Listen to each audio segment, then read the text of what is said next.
the head of the motion picture department at William Morris Endeavor. And he lost his mind. And look, I pushed him off. He comes back again. I push him off again. I'm like, yo, man, get the fuck off me, man. And he starts laughing. And I'm going, what? Now, I'm feeling so crazy. Now, I'm about to put my hand through his head. You already know what it is. It's your boy Laid Back with another reaction, another review, another episode. Hey, TikTok, you up to bat? Bah. It's your boy Laid Back. Welcome back to my channel. Hey, two things we gotta do. You gotta hit that subscribe button. I'm drinking this water. You already know what it is, man. You are the prize in 2025. You are the prize in 2025. Make sure you hit the like button. Make sure you hit the notification bell. Stay up to date with all the videos, man. Hey, we need a new motto. We need a new slogan for 2026. So I need y'all to drop that in the comments, man. We're gonna start trying to figure out what's gonna be the 2026 motto. So drop that in the comments. But we back with another one, man. We got some more stuff going on with some Hollywood secret stuff going on behind the scenes type shit. You make it to the end of this one, you a real one for real. I'm gonna go ahead and say that. Let's go ahead and get into it. Fire Squad, what's popping? Let's get it. One question that you're going to get asked a lot when you first move to LA, especially by men when you first move to LA, is how long have you lived here? People are going to prey on you when you're new here. There are people who look specifically for people who just moved here, especially men with young women, to prey on them. Because you're not hip to all the gossip, you don't know how things work here, they know that you're going to be an easy target. And once you've lived here for a little while, and the answer to that question is like 3 years, 4 years, 5 years, these men are much less likely to target you. I dated a guy who, like, I lived in LA for like 2 or 3 years, and then I moved back to Dallas over the pandemic, and then came back. And I started seeing this guy who like thought I was new to LA, and he brought it up all the time. He was like, well, you know, you're new here. Well, you know, you're not from here. And I'm like, wait a second. This guy is really banking on me not knowing how this city works. And that's not the case. And he tried to play me like I don't know how this city works. I'm telling you, if you just now moved to LA and there are people coming out of the woodworks, there are celebrities, they're like, it's because they know you don't know how this city works. This goes for agents, this goes for so many different people. That's why this city is so hard to live in and survive in. Because the minute you get here, promoters, men, agents, whatever, they're all going to hone in on you because they know they can take advantage of you because you don't know how anything works yet. And that's the true advantage that Nepo babies have, is that their parents know how this industry works and their parents advise them and protect them. So if you're new here, be patient, take it slow, and always keep that in the back of your mind that there are people who know how the city works, and if they want something from you, they're going to try to take advantage of you. Do your own research. Hollywood party, hot famous people everywhere. And here he's Stallone's agent, he's Eddie Murphy's agent, he's Adam Sandler's agent, he's the head of the motion picture department at William Morris Endeavor. And he lost his mind. And look, I pushed him off, he comes back again, I push him off again. I'm like, yo, man, get the fuck off me, man. And he starts laughing. And I'm going, what? Now, I'm feeling so crazy. Now, I'm about to put my hand through his head. And my wife, I looked at her, and this is where I went to, because my wife had seen me. There's a long trail of people who've been knocked out by Terry Crews, okay? So she looked at me, but there was a time, a long time ago, she made me promise that I would not be violent anymore. Ooh. And that was part of the therapy. It was part of what we're doing. Man, hold on, man. You sexually harass me or assault me, bro. You talking about, man, look, man, come on. Let me hear what he's saying. And I realized this was another trial. This was no different than being called nigger. This was no different than a pull and a bait that if I went for it. And what's so crazy is I asked people the question, like, if I had knocked him out, because a lot of people say, you should have just done it, man. What's wrong with you, man? You weak. But I go, Would you have believed me? No. No. Ooh. Even you, the people who say that I should have done it. Right. Would you have believed the story? Right. That this guy grabbed my balls and I wailed off on him, and he happens to be the head of the motion picture department. Why would he do that? Terry Crews, big superstar, probably got drunk, probably knocked him out because he got angry. Hey man, nobody would believe that. But you believe me now. Because I didn't do it. That's real. I ain't think about it like that. That's real. So last night I went to this random party situation in LA, but also at the same time, it's kind of one of those things where it's like, what else do you expect being in LA? Like, this is so LA. So anyways, my friend's like, do you want to go to this kickback at this house in the hills? So I'm like, sure. We go there, we like pull up, there's like crew, like staff outside of the house. Like 3 people would leave and then they'd be like, okay, 3 people can come in. And so they were like monitoring like the ins and outs like that. And then they're like, okay, you guys need to like fill out this digital waiver before you come in. So they send us the waiver. There's just hella shit on the waiver. So I'm like scrolling through it. You have to fill out like your name, your address, emergency contact. It literally said like primary physician's name, phone number, address, like all this information. Then I'm like, why the hell do they need this information to come into a party? And then they like showed us the rules, like things you can and can't do. And so still, I'm not even registering. I'm just like, this is so weird to come to a kickback. But you know, sometimes like houses in the hills, like you just never know. Like, what the hell people be thinking about? It didn't register. They need your full physician's name.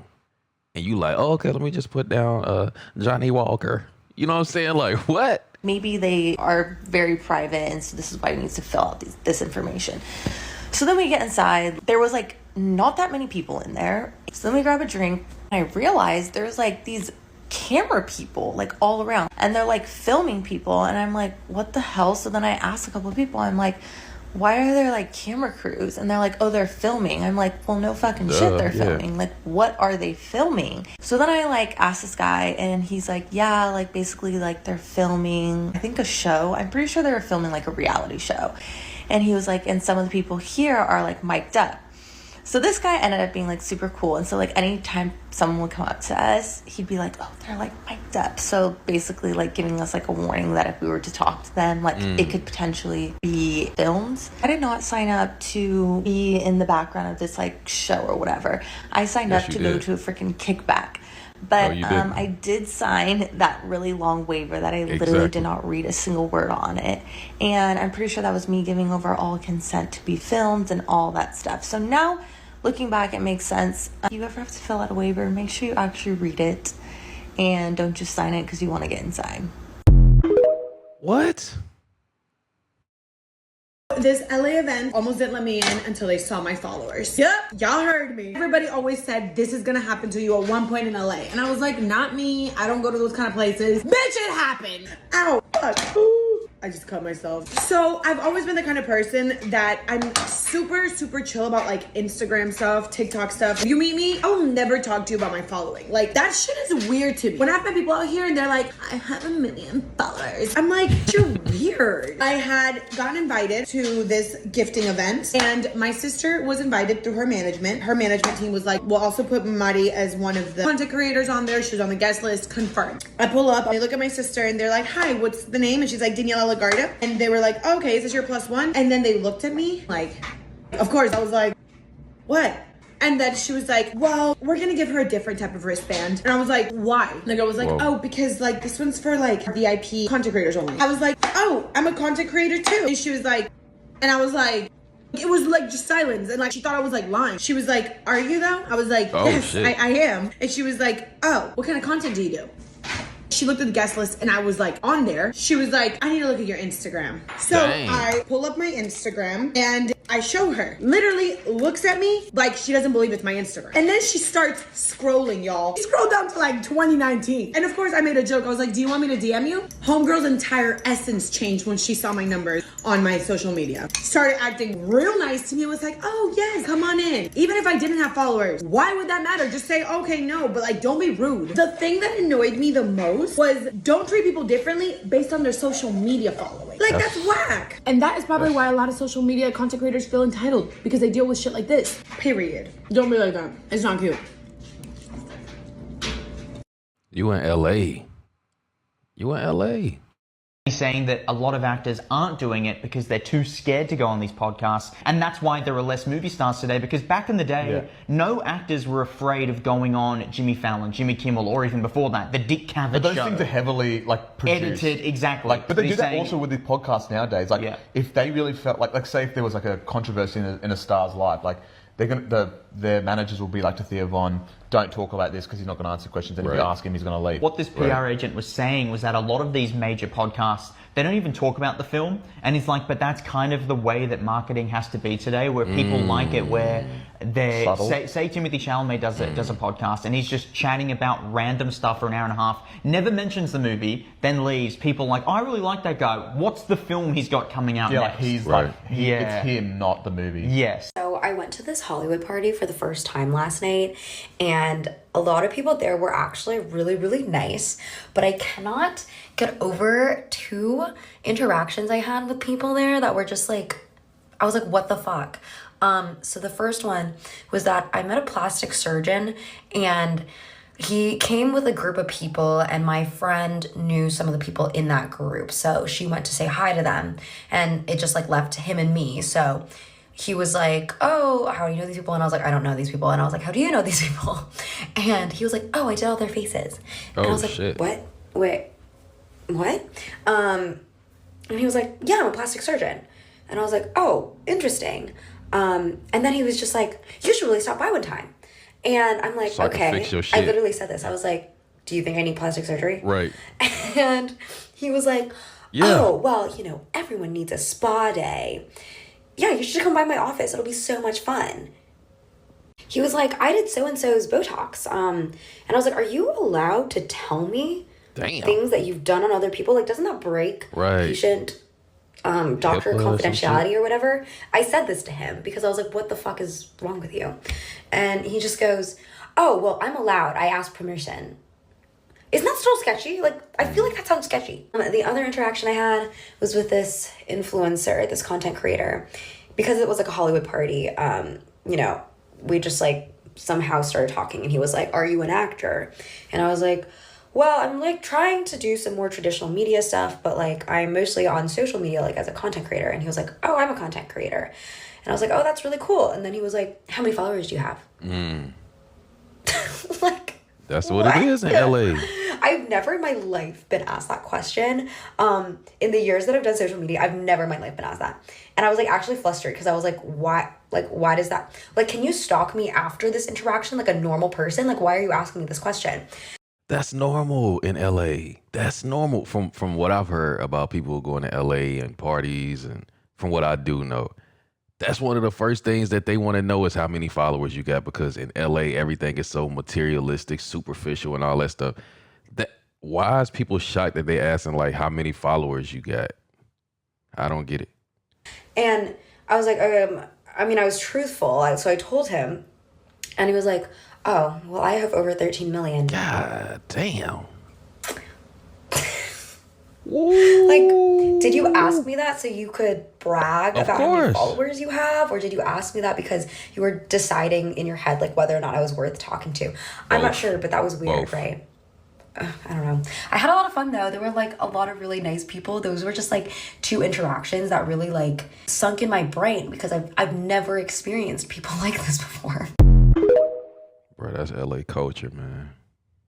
This whole Diddy situation is still just the beginning. I've been holding on to this Hollywood story for like 10 years. When I tell you, I first-handedly saw celebrities that you wouldn't even think need to finesse people into doing things. All right, let me just spill it. Back in 2011, when Instagram first started, I was what was called an IG model. Lived in Miami, grew very fast, ended up on like club flyers and all that. I went by a different name. The one that you see down here today is literally because I wanted to switch it so they could never like really associate with me again. So they hit me up and they're like, hey, we want your help for this project. They get me on FaceTime with said celebrity. A celebrity that every woman loves. Or mostly all. So I knew it was real. I knew it was, this person was right there. And later on, I met them in person. There were different intentions. When I get to LA, they tell me that not only was I doing said innocent job, but I was also in charge of basically convincing girls, the same other professional models, to not only get with said celeb who doesn't really need help to get girls. Like, it's a handsome person, but his team as well. Oh, and shit. I was just not with it. Got to escape that whole scenario the first visit, but then the second visit, she went back? The same thing all over again. A lot happened. Yo, what's up with these people? What's up? Am I tripping? Am I missing something? She went out there saying it was crazy. He wanted me to get girls for him and his team. I thought it was strange. I thought it was weird. I left. But on the second trip when I went back, come on, man. In the mix that I don't even want to bring up. And I once again did not want to do XYZ. So they hid my luggages. Oh. It was me and 2 other girls. I called the celebrity and I was like, where is my stuff? The hotel ended up finding it somewhere just hidden in the hotel. Damn. The whole gist of the story is I think everyone in Hollywood is just all trying to do you know what to whoever. And I feel like they actually enjoy getting with people that don't want to be with them rather than just sticking to people that want to be with them. Like it has to be like a pride thing, like a controlling, like I got you, like I don't know. They do try to blackmail you and make it seem as if this is like going to make or break your entire career, which I feel like to some people it may do so, but I was so early on, I'm like, this is nothing. I ended up deleting my entire Instagram, went years without an Instagram. Fast forward to 2018, I started a new Instagram, started in social media marketing, and here I am today. I already made over 7 figures in digital products from social media, just chilling at home in my PJs. And that is how I named myself Shyly. They wouldn't trace me back. I think that was everything. Believe all the Hollywood stories. Man. This is what working at Paramount taught me about Hollywood. This is what the film execs don't want you knowing. Hi, my name's Sasha. I'm a computer science student at Duke, but in my freshman year summer, I had an internship at Paramount and I learned a lot about Hollywood. Main sentiment, if you'll take anything from this video, is that producers don't actually want to make films. I feel like there's a sentiment in Hollywood of like people care about art and like making films, but producers are like your classic Wall Street bro. They simply care about money. At the end of the day, they care about money. This is also why the film making process is so slow, because they need to make sure that this film is gonna make them money. It's hard to justify that a film is gonna make you money, so there's a lot of risk involved. There's also a lot of money that needs to be involved, so this is why everything takes years, because they need to vet every single edge case. Number 2, and this might surprise some people, but they already use AI to write scripts. Dang. And I feel like that's obvious in some versions of TV, but like they already do that. Like number 3, and we already know this, but it's very, very, very, very nepo, like really nepo. Like it's really sad that the industry operates that way, but like genuinely, if you don't know people in that industry, you don't have any leverage. If you're interested in part 2, comment below.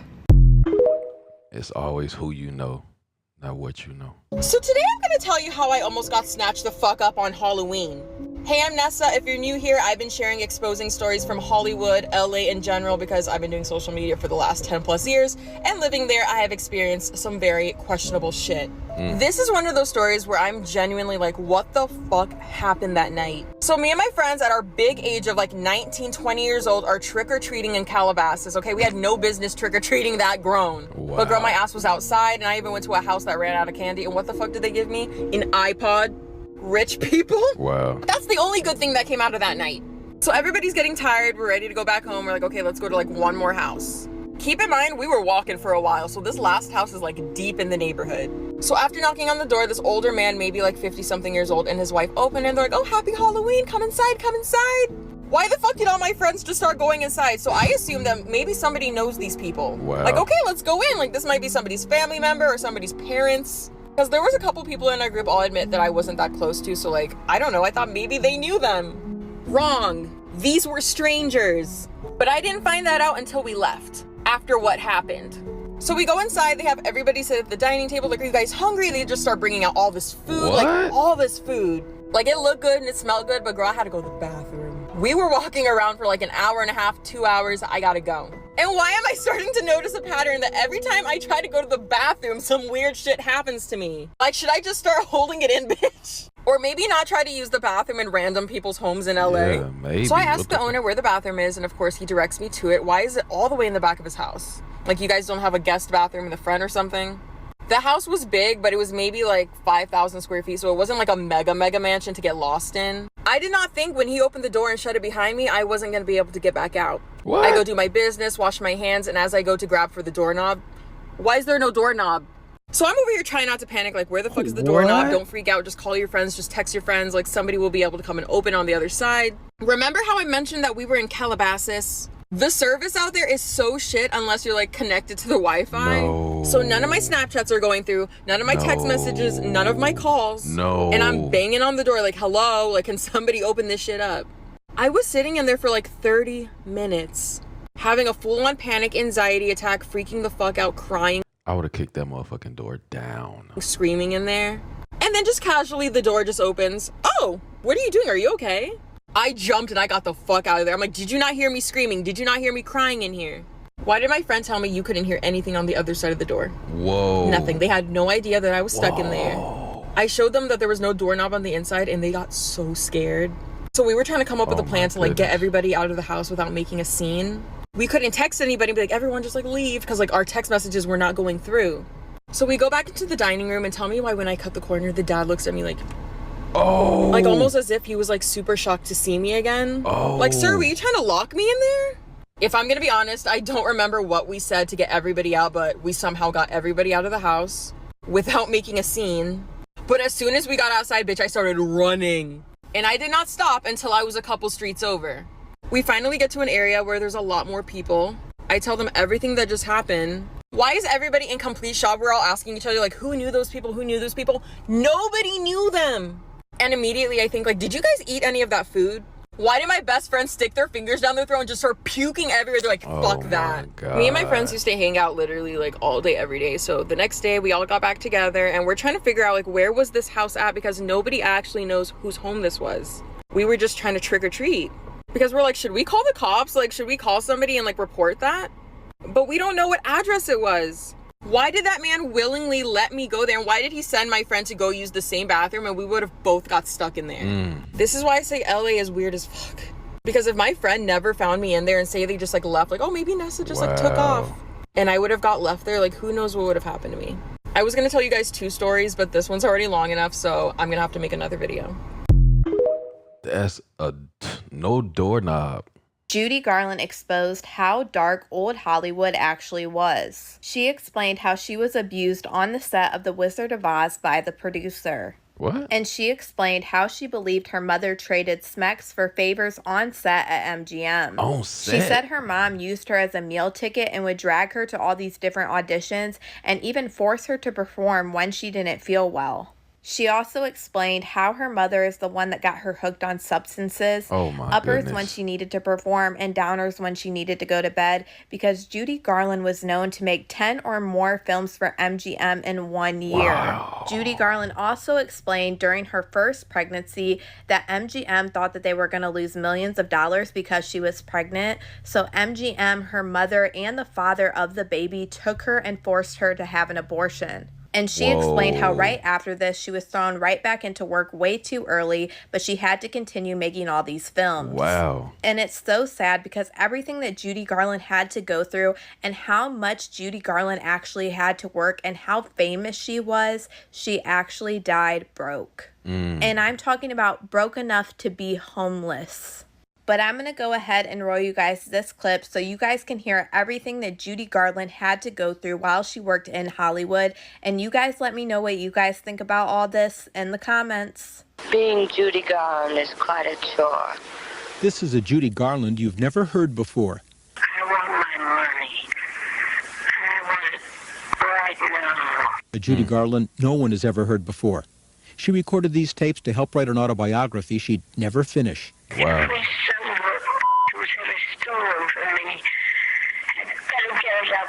These weren't delusions. She was broke when she recorded this. And not movie star down to my last Rolls Royce broke, homeless broke. No money to buy food broke. That's why I'm supposed to be a legend, Judy Garland. All right, then read about it. Read the truth, though. And believe me, the way you believed me when I sang all the songs. Well, now I'm talking, and listen to me, for goodness sake. Gerald Clark discovered this manuscript of a Judy Garland autobiography no one had seen before, buried in an archive at Columbia University. When she made The Wizard of Oz, Judy Garland was paid $500 a week. The only named player paid less, the Cairn Terrier who played Toto. Wow. He got $125. And he didn't have to fend off Mr. Mayor. Wow. Judy Garland's own words. He'd say, "This girl is great, and the reason is that she sings from the heart." And with that, he'd always find my left breast with his hand. I often thought I was lucky that I didn't sing with another part of my anatomy. Gerald Clark learned from a childhood friend that young Judy always suspected her mother traded sex for favors with producers and studio execs. Damn. Her mother drove her, sometimes dragged her to every studio in nearby L.A. In a 1967 interview with Barbara Walters, not even this great actress could disguise the anger she still felt toward her mother. Did you have a stage mother, as we have heard about the stage mothers? One that wouldn't quit. A mean one. She was very jealous because she had absolutely no talent. Wow. She would sort of stand in the wings when I was a little girl, and if I didn't feel good, if I was sick to my tummy, she'd say, "You get out and sing, or I'll wrap you around the bedpost and break you off short." So I'd go on and sing. The price? She'd work non-stop. Today, a star makes one film a year. In her 10-year career at MGM, Judy made 10 films with co-star Mickey Rooney alone. Her mother was the one who really got her hooked on drugs at the age of, about 8 or 9. 8 or 9? Amphetamines first to get her up, going. And then barbiturates when she was up and going and had to sleep at night to be on stage the next day. Her mother looked upon her, I'm sorry to say, really, as a meal ticket. When Judy got pregnant, she wanted a baby, but a pregnancy would have cost MGM millions. Wow. The studio convinced her husband and, of course, her mom. Her Though husband? written in the third person, these are Judy Garland's words. "Where are we going?" "Never mind," said Mother, "you'll see." They drove for about a half hour and pulled up in front of a dreary little establishment outside of town. Her mother took Judy by the hand, led her inside to a shabby little office. In a few minutes, David, her mother, and MGM were satisfied. That's fucking crazy. Okay, this is turning into one of the weirdest Hollywood stories I've ever witnessed in my entire life. This is actor and former huge Hollywood star Kevin Spacey crying in an interview about how his legal bills have bankrupted him. That's not the weird part. Lots of disgraced stars will try to do some sort of a comeback publicity tour. But the way Kevin Spacey has done it is wild. So back in 2017, 2018, numerous assault allegations came up, and as a result, Spacey was fired from the TV show he was starring in at the time, House of Cards. He was edited out of another film that he had starred in that was just about to come out, and in general has been ejected from Hollywood. So starting in 2018, right in the middle of all of this, he releases a Christmas video, part of what would become a tradition with him, where in the video, he would play the role of Frank Underwood, the evil politician he played in House of Cards. Of course, some believed everything and had just been waiting with bated breath to hear me confess it all. They're just dying to have me declare that everything said is true and that I got what I deserved. And he does it every year. Every Christmas Eve, he releases a new video, kind of obliquely addressing the allegations and saying that they're all lies, but saying it as the fictional character Frank Underwood. But you wouldn't believe the worst without evidence, would you? You wouldn't rush to judgments without facts, would you? At some point, he started to fall in with right-wing pundits, so like last year's video had Tucker Carlson in it. And now he's done a 90-minute video with Piers Morgan where he broke down in tears talking about how he's lost all of his money to legal fees. Where'd you live now?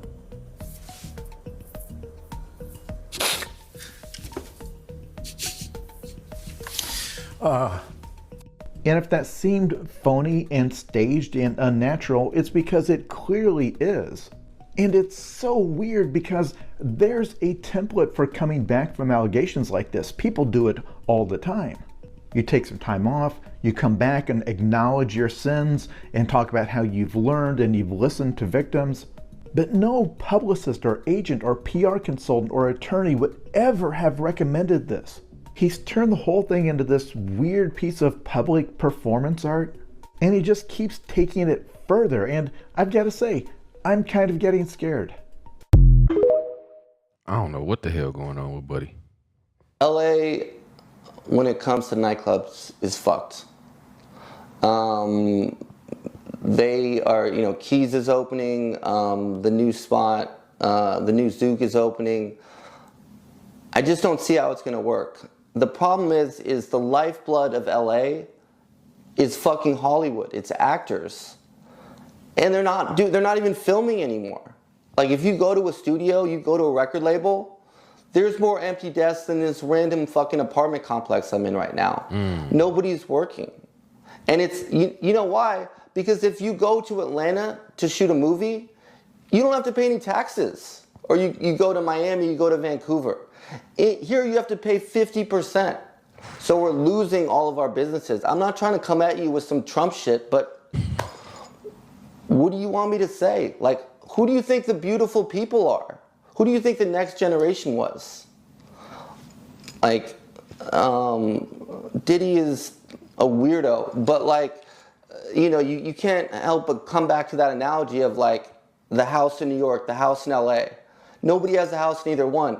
Everybody has that fucking house in Miami. And the second one now is in like Nashville or fucking Austin, not LA. I have people in summer camp that NFL during the summer who play for Arizona that would rather stay in Arizona than come to LA. I'm finally ready to tell you guys about the creepiest influencer I encountered when I was living out in LA. The story starts in 2016 when I met them for the first time. At this point, I was still living in Arizona, but I would just randomly drive out there for a couple of days. I don't know why. But while I was out there, this male influencer, we're gonna call him Lennon, pretty close to his first name, but I'm not trying to get sued, so we gotta use a code name. So when I first met this guy, it was very obvious that he was just trying to do a quick hookup type of thing, so I kept it quick and short, and I didn't plan on ever seeing him again. A couple months later, me and my friend Alexia ended up moving out there together, and one of my first friends that I made was Denzel Dion. And one day he asked me, hey, do you have any other friends out here? And I mentioned Lennon, that it was just like a quick little interaction, and he told me, oh, that's actually my friend. Honestly, girl, I don't know who invited him, but just randomly one day he showed up to one of our hangouts, and he just kind of became a member of our group. I kid you not, maybe only 2 or 3 weeks into us all hanging out, he got a little too comfortable, and all of a sudden he's saying all these degrading things to me out loud in public. Like, we'll be in the middle of a restaurant and he's talking about what he wanted to do to me and just all this crazy stuff, and we were so embarrassed. And he doesn't just stop at the nasty talk. Eventually he starts groping, touching me, and just being super like touchy. When he would do these things, I would yell at him and be like, can you stop? Like, can you keep your hands to yourself? But everybody would just laugh about it. So eventually it just became like a Yo, that's crazy. That's crazy. People would just laugh. Come on, man. Normal thing, which is so strange to say out loud. Girl, one day I had enough and I just snapped. I went off on him and he exited the friend group. Fast forward, my lease is up and I move into this apartment complex in Glendale that all of my friends were living at, so we could all just be together all the time. Like, I'm talking about breakfast together, lunch, shopping, dinner, falling asleep at each other's places, and then restarting the next day. We were all very close. One day, me and another girl in the friend group were just talking about boys, and I brought Lennon up and I told her how he made me feel so uncomfortable and just how nasty he was towards me. So when I tell you I was shocked when they started dating, so now Lennon is at every breakfast, lunch, dinner, hangout. And if he was a normal, decent human being that wasn't weird as fuck, you would think that, oh, that would be fine. The past was the past. He has a girlfriend now, so like he's not going to be weird towards you. Wrong. We would be in a small ass sushi restaurant and he'd be rubbing up all on her, but looking me in the eye. Like, I would always purposely try to sit as far away as possible from him so he could not look at me, because he was always constantly doing this weird shit. He'd be looking right at me and like trying to pull my friend's shirt off. Eventually we decided that we all want to go to Miami, and I told my friends, please do not invite him. Like, can we just make this a friends trip? No boyfriends, no girlfriends. But no, Lennon ends up booking a flight as well. And when we're all boarded on this plane, we're looking around like, where are they at? Why did this man start a fight saying he didn't want to go because I was going to be there, so they missed their plane? They ended up catching another flight and they met us there later on. There ends up being this huge fight at the dinner table, and while we're walking back to our hotel, this guy's behind me texting me how much he hates me, like literally walking 10 feet behind. Your girl had other friends that lived in Miami and Fort Lauderdale, so I just made the best of the trip and did my own thing after that. We go back home and he doesn't stop his shit. Every time I'm around, he's starting a fight, he's starting an issue with me. Sometimes I would go, he wouldn't be there, and he would eventually just show up. So I just kind of made my own other friends outside of the group. So if me and my new friends would walk into a party and I would see him there, I'd be like, okay, let's go somewhere else. still crazy to me how I vented to this girl about all the crazy stuff because it was bad. And then she went on and dated him. So when I saw that TikTok that went viral a couple months ago of that girl saying that he was her childhood and middle school bully, I was not surprised because he's the king of making people fucking uncomfortable. Another reason why I wanted to move out of LA. That's it for the story time. I'll see you guys in my next one tomorrow. Bye. That's crazy. He touching on you. Hey guys, I'm back with another story time. Oh, she back. Today's video is going to be a little bit more on the dark side. So I want to put a trigger warning, and this is something that personally happened to me. As you guys know, I've been doing influencing for the last 10 plus years. And for about 2.5 years, I lived in LA and I had quite a bit of questionable experiences. This experience being getting invited to a fake photo shoot by a fake photographer. Oh no. And having one of the worst experiences of my life. Oh no. This whole situation took place in Silver Lake, California. It's a really small city next to Glendale, which is in LA. So I was reached out to via DM on Instagram by a magazine that doesn't exist, and right after I had this situation happen to me, the account was gone. Not a famous one. It was not Vogue, it wasn't Glamour, it was nothing like that. But sometimes you would see influencers be featured in random magazines in LA that, wouldn't have a huge following, but, it's cute, it's an experience, right? So I thought it was one of those situations. The account maybe had like 1,000 or 2,000 followers, but I thought it'd be fun. I wasn't going to get paid for this shoot, but of course I was going to be featured on the cover as well as on their website. They told me I was going to be shooting in a multi-million-dollar mansion in Beverly Hills, so why did I get sent an address to Silver Lake? And the fucked up part is that my intuition told me not to go. Even my best friend at the time told me, I don't know if this is a good idea, but I just wanted the experience. So the photographer I was supposed to work with, all they told me was his name was Carl. The address they gave me was actually a couple houses down from the actual address that I was supposed to go to, because they told me just go a couple houses down to the left and you'll see the person waving you down. What? Immediately I'm like, okay, this is not the multi-million-dollar property that they promised. This was like a one-bedroom little bungalow type thing. The photographer was nice at first, but immediately he started trying to get me drunk. He said that he did this with all the models just to loosen up and have a good time. He was turning music on. When I say this man was trying to get me drunk, he kept pouring them and pouring them. But I stopped after 3 shots because I'm not really a drinker. I was definitely tipsy, but I was not drunk. So I was fully aware of everything that was going on. I've gone to some shoots with friends and they'll have makeup artist, hair, outfit, everything. This wasn't there. They told me to bring pajamas. They told me to bring loungewear, comfy type stuff. Oh shit. So I was thinking, this is gonna be a comfy, cozy type shoot. So after taking a couple of photos, everything was fine. And then he started saying, I don't know, these photos aren't really working out. This man came up to me while I was posing and pulled my shorts up into a wedgie, basically to expose my entire ass. Said, oh yeah, that's better now, and continued to take pictures. Whoa. I was uncomfortable, of course, but I was like, okay, maybe these will look better. I don't know. Girl, I was only 20, but if I'm gonna be honest, mentally, I was maybe 17. I was very sheltered growing up and did not have a lot of experiences, so I was very naive to a lot of stuff. Damn. After taking a couple more photos, he pulls out a box and it is filled with Polaroids. These Polaroids are a bunch of girls either half naked or full nude, and they were all in loungewear, comfortable type clothes like I was, but they were exposing themselves. He asked me if he could take a couple pictures of me like that. I immediately said no. I was like, sir, I thought this was something different. I think you have the wrong person for this job. This man tries to start pouring more shots, talking about, all the other girls did it. It's fine. It's not weird. If you think it's weird, you're weird. Not him trying to gaslight me. After saying no 12 freaking times, this guy comes up to me, picks me up by my ass, and starts spinning me around, starts squeezing me, starts getting way too fucking touchy, and then starts doing movements insinuating.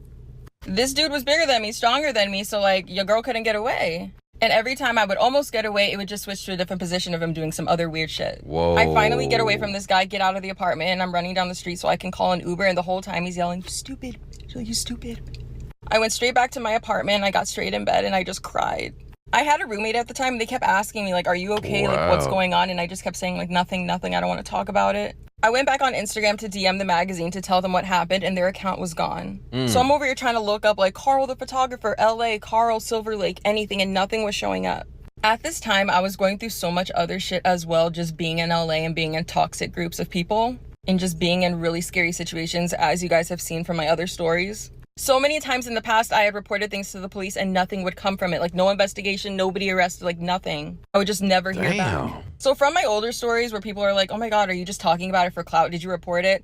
This happened almost 10 years ago, a lot of these situations. And yes, I did report it. But there's some dark shit going on out there that like some people are just protected. They don't care about like certain shit. I don't know. So I called the police and I told them what happened and they said they would get back to me. I gave them the little information that I had at the time and they basically said, sorry, we can't do anything about it. Saying that this person probably gave me a fake name, fake address, all that, and they're probably just gone. But oh, we'll get back to you if we find out anything. 2 years later, bitch, I decide to try again. This time I'm living in Arizona. I get a social worker. I work with the police. Here we go, involving the Silver Lake police again. I really do appreciate the social worker that was trying to help me as much as she could. We spent hours together trying to look anything up and find anything to get this man. But of course, it led to another dead end. And the police once again dropped the case. So I'm just sharing this story for the girls out there that have the dream of moving out to LA and becoming a model or an actress, anything along the lines in entertainment. Please be fucking careful, like please. Yeah. I am not the only person that this kind of thing has happened to. This has happened to hundreds, if not thousands of women and men. And I know it's not my fault that this man couldn't control himself. There are so many weirdos out there trying to prey on people with a dream. I'm sure there's tons of photographers that just want to build their portfolio and they're offering free shoots in exchange. But please do a little bit of investigating and look into, seeing if they've worked with anybody else, and you could reach out to them and see how their experience was if you don't find much info. This was actually one of the main reasons why I left LA. After I realized I wasn't protected out there and I just didn't feel safe anymore, I had to go.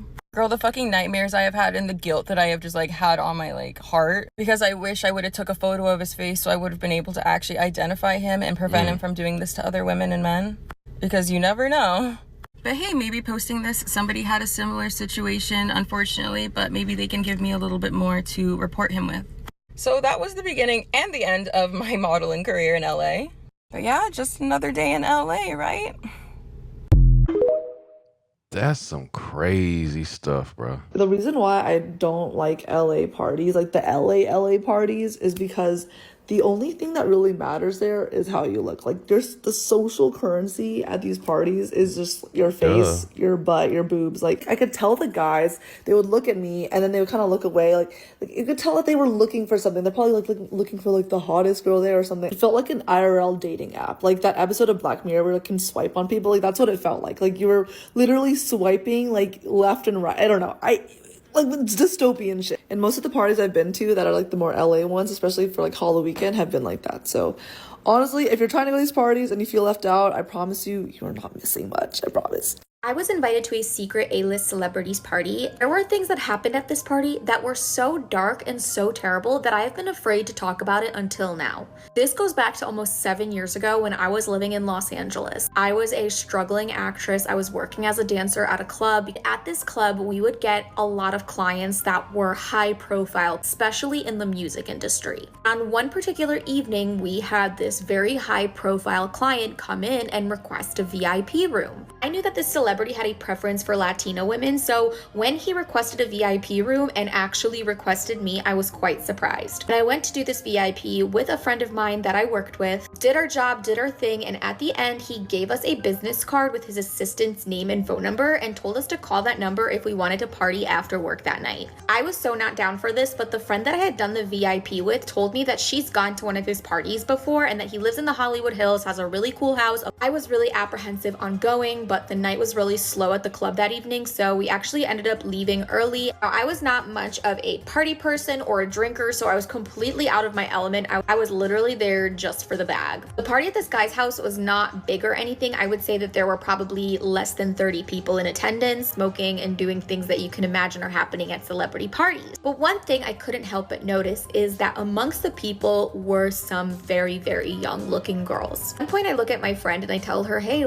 don't some of these people look way too young? That is what my friend told me, that the assistant at the club wasn't the A-list celebrity's assistant. This guy is a recruiter. Basically what this person does is goes to parties, goes to clubs, and finds girls in a certain age range. That these young girls were being recruited to go to these parties not to just hang out, but to engage in other unlawful things. This is actually not something completely uncommon in Los Angeles. In fact, this is something that happens a lot. I was completely dumbfounded and disgusted. I ended up leaving that night and never looking back on the whole entire situation until years later I saw in a tabloid an accusation being made against this very celebrity of doing exactly what I just told you guys.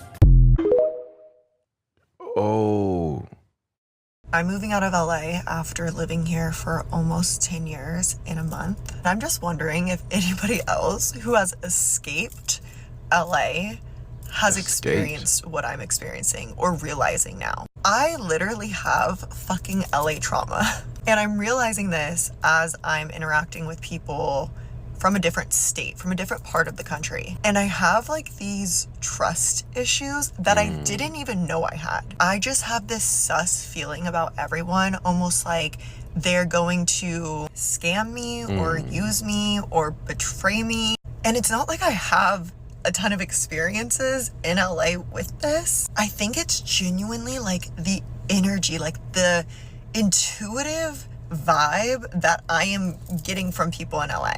And that I've just normalized over the years. I know people say there's like this very opportunistic feel to people in LA. This feeling that comes from people that's like, okay, but what can you do for me?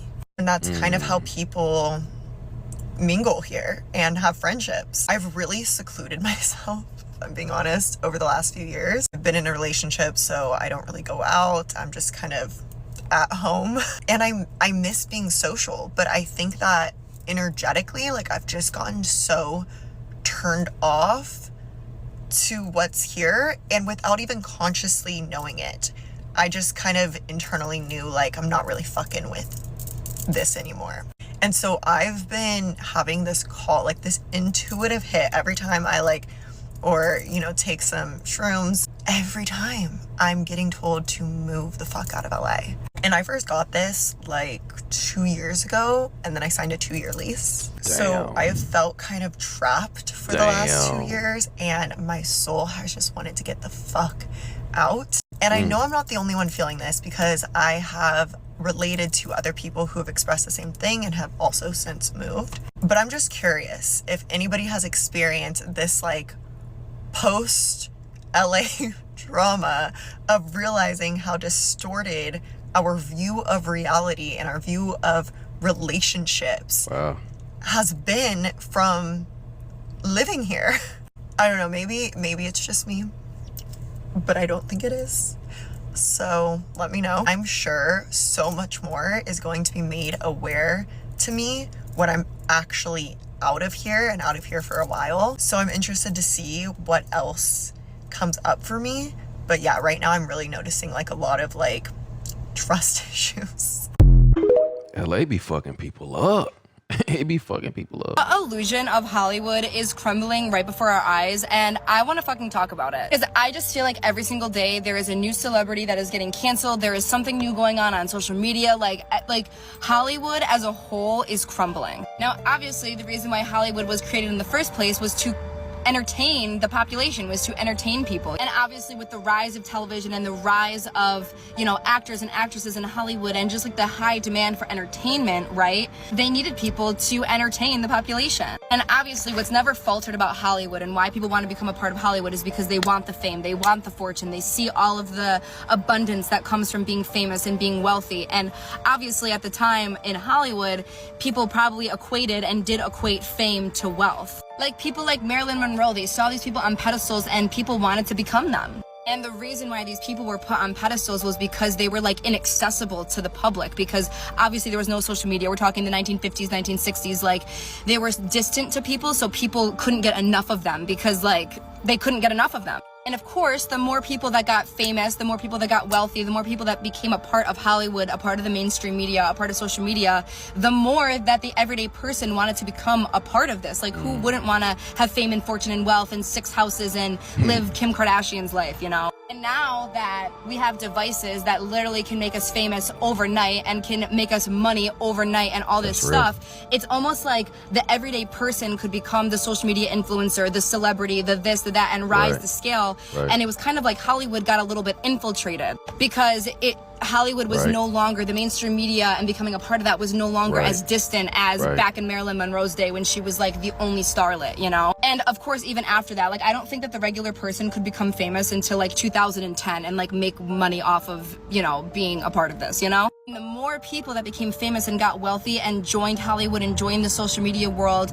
were able to expose it and infiltrate it and realize that what was going on behind closed doors was wrong. And like, when you give access to something that is so secretive behind closed doors and whatever the fuck goes on behind Hollywood's doors, they don't want anyone to see. The more people that are able to talk about what's going on, talk about their experiences, talk about how Lizzo was fucking gross to them, talk about how Colleen Ballinger was this, that, and the other thing. Like the gig is up though, and obviously there have been way more Hollywood scandals and stuff, but Hollywood is crumbling before our eyes because it was able to be accessed by so many people. And again, I mean Hollywood as like mainstream media, social media, just anything that has to do with fame, wealth. Like they kind of did it to themselves. Like if you're gonna give people devices that they're able to be famous on and be able to make money from, like they should have thought that this was coming. Like the people that are doing bad things behind closed doors in Hollywood should have known this was coming, you know? That's real.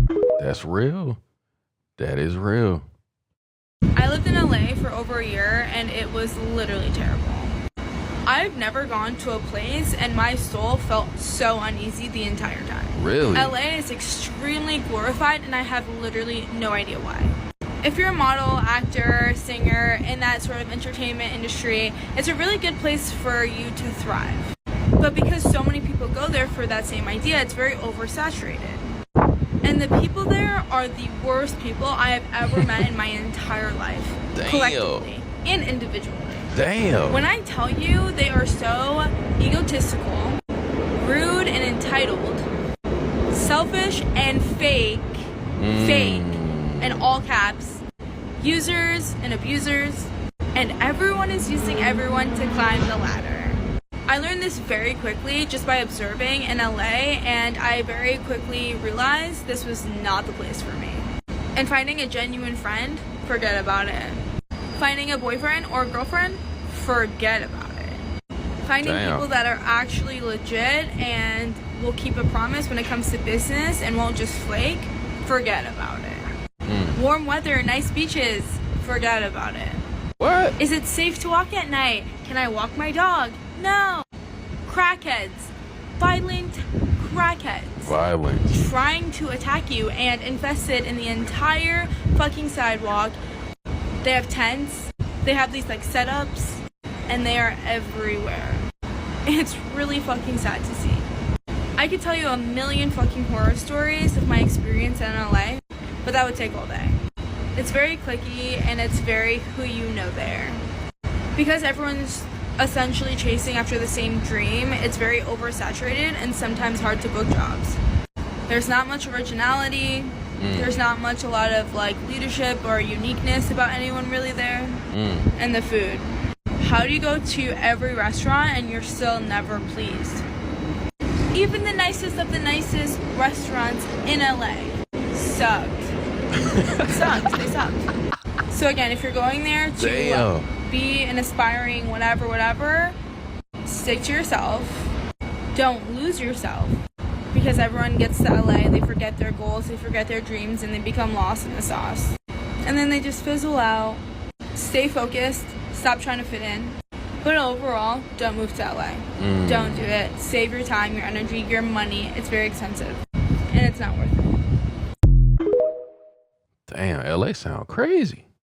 If you need a reason to never move to LA, I'm gonna give you 5. Last night, my entire car got stolen. It has been one robbery after another. Literally the day I got here, I had all of my stuff in suitcases. I'm talking all my hair products, my makeup, my clothes, everything that I've accumulated over years. They stole everything out of my car. Just robbed the good sister blind. This just starts the beginning of me just getting the stink robbed out of my shit living here. The next thing is they steal my wallet. Up a bunch of charges on it like crazy. So I have to close my cards out, get new ones obviously. They send new cards, and as soon as the cards arrive, the day the cards get here, someone decides to break into my building and rob all of the mailboxes. So again, whoever robbed all the mailboxes took all of the replacement cards I had, authorized them and went and ran up another check on it. And after that, somehow I have my car in the garage and somehow someone manages to get my car door open. And I've already had everything stolen from me at this point, so I'm very cautious about stuff. I'm locking my cars all the time. They break into my car, they steal my gym bag, and they take the 20 bucks out of the center of my console that I keep. I'm like, great,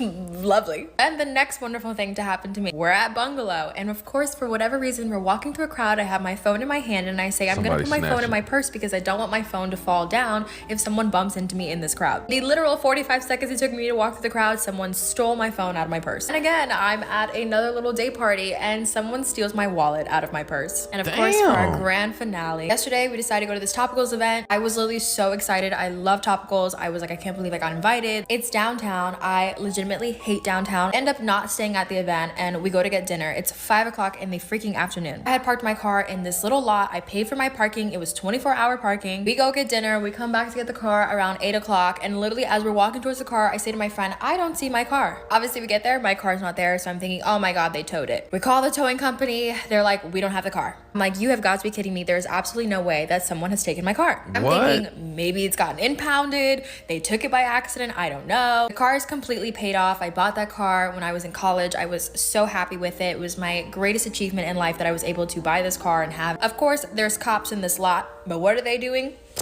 Just having a good old dandy Saturday, not doing nothing. Long story short, we check the impound, we check everything, we check the towing companies. Nobody has the car. To find out that apparently Hyundai Sonatas are the second most stolen car in the country, with Hyundai Elantras on top of it. Hyundai literally has a lawsuit right now from apparently everybody getting their car stolen. Damn. So let this be a sign to put a tracker on your car, because they is really just getting people's cars out here. Yeah, I filed my police report. I already threw up like 9 times, had about 2 panic attacks, couldn't sleep last night. It's just sometimes, y'all, life really be lifing. Damn. Yeah, let's not fall for this propaganda. I grew up in Los Angeles, and not once did I ever feel safe out there. In fact, I almost got kidnapped 3 times. And no, I did not live in these sketchy parts of Los Angeles either. The first attempted kidnapping was when a man followed me to my apartment when I was 11 years old. My mom at the time was sitting in the apartment's clubhouse, so she was not in the apartment. I told her I want to go play American Girl dolls upstairs, and she said, okay, make sure you lock the door. Then that man followed me to the apartment, and he tried to break in. There were actually helicopters searching all over Los Angeles for him because he needed to be arrested. They arrested him right outside of my apartment door that he was trying to break into. What? The second time was at 9 in the morning at a different apartment complex. I was taking my dog out by myself to use the restroom. I was about 16 years old. A big white truck was storming down the street. It hit its brakes when it saw me, and then it started reversing very slowly. And then it stormed down again, hit its brake again, and I heard the man yell, "Get her." A man then exited out of the passenger side of the truck, and he started running towards me to grab me. I grabbed my tiny dog, and I was barefoot, and I was running across the parking lot, and I was literally looking back at him, making sure I wasn't crazy. This man was chasing after me to grab me. I had a key code to get into my apartment complex, and there was a glass door. I entered that key code so fast. I still remember it, Kiki 0219. I opened it, and I slammed the glass door in his face, and he just stared at me. The third time, I was living in a condo in Los Angeles. I lived on the 2nd floor. This is really important. Anyone from the street could come and walk on my door because it was like an outside motel style condo. I had a door and I had a screen door, so I could open up my door and I could still see people through my screen door. This man had rang my doorbell several times, and I had opened it. I was about 19 years old at this time. And he had said his phone died and that he needed to come in and use my phone. Yeah, right. I was so sweet, but I wasn't dumb. And I was like, no, I can call someone for you on my phone right now, though, if you give me their number. Right. And he kept trying to break into the home, and he kept trying to open up the screen door. He then said, I will give you money. And I said, no. My mom was speaking through the Ring camera, and she said, we will call the police on you if you don't leave. After that night, there was a white van that kept parking right in front of our place. No. One night, a guy got out of that white van, and he came to my door, and I have all of this on my Ring camera. He kept ringing the doorbell over and over and over again. My mom was visiting me in California, and we're looking at it on the Ring app inside, and we're like, we're not answering that. We don't know who it is. He had an earpiece, and he literally said, I got her. He stayed there for like 10 minutes, ringing the doorbell over and over again. So no, I never felt safe in Gavin Newsom's California, especially Los Angeles. Before I moved to California at a young age, I did grow up in Birmingham, Alabama. And Bessemer, Alabama is one of the most unsafe cities in America. I did experience 2 robberies there. We would drive through neighborhoods in Bessemer growing up, and my parents told me to duck in the car because there were drive-by shootings. Whoa. But I felt just about unsafe in Los Angeles as I did Bessemer. Whoa. LA was so bad and demonic. You really see it for what it is. I even asked you opinions on LA. Hey, Jake, what are your opinions on LA? When you're in LA, it's washed up now, in my opinion. I don't really see any creators coming out of there. But when you look at it, everyone is using each other, benefiting off each other. And that's what makes people corrupted and sour. And Miami's honestly turning into that too. The thing you have and the thing I have, we have our own compound, our own warehouse, and you have your own people who you selected and I selected. And that's why it's different for us. But when you're in this space, it's really hard sometimes to see who's kind of in it for a genuine reason. I think I had my first experience with LA influencers. I have one of these stories. I have a lot of these stories. I work in retail in LA, kind of a bougie place, so I see like influencers and celebrities on the regular. One day, in walks this influencer that I immediately recognized. She's kind of in the big leagues now, kind of in celebrity circles. Really pretty girl, really nice girl. And I walk right up to her. I'm not shy about that, by the way. Usually I'll come up with something to like talk about besides like, I'm a huge fan of you, because that's kind of awkward. So if there's something like specific that I want to ask them, or I'll just introduce myself and like ask how they're doing like today. So I go up, I'm like, hey, so-and-so. I was like, I recognize you. And she was like, yeah.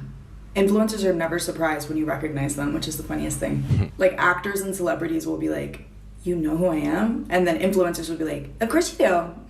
But that was fine. We chatted for a couple of seconds. And then I was like, yeah, I do a little bit of content too, you know, like on a much smaller scale. But like I get ready for one of my jobs on TikTok mostly.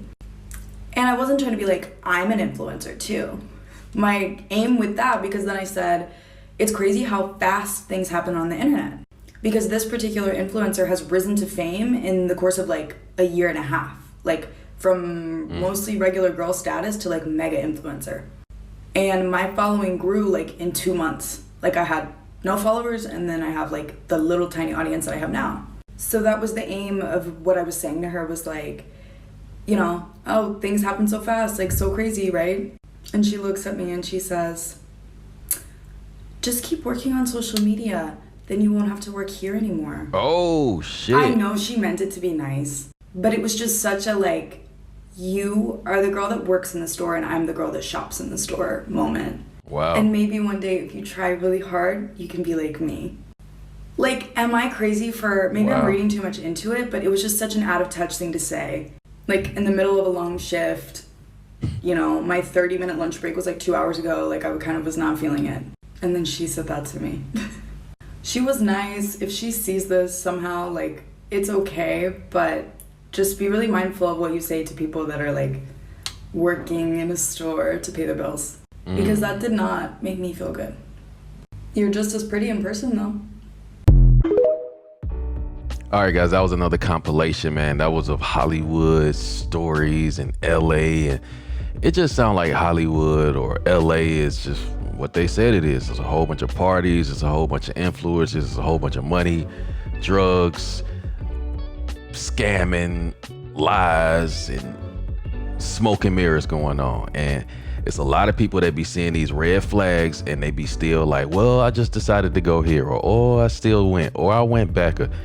So you gotta be careful out there. You gotta be careful because it's predators out there that's preying on people that has these aspirations. And like the young lady was talking about how they prey on people that just moved out there and stuff like that. So you gotta be careful, man. And you gotta listen to your instincts, man. You got to. But if you made it this far, you're a real one for real. Till next time, self-love and positivity. Fire Squad, I got you and you know it.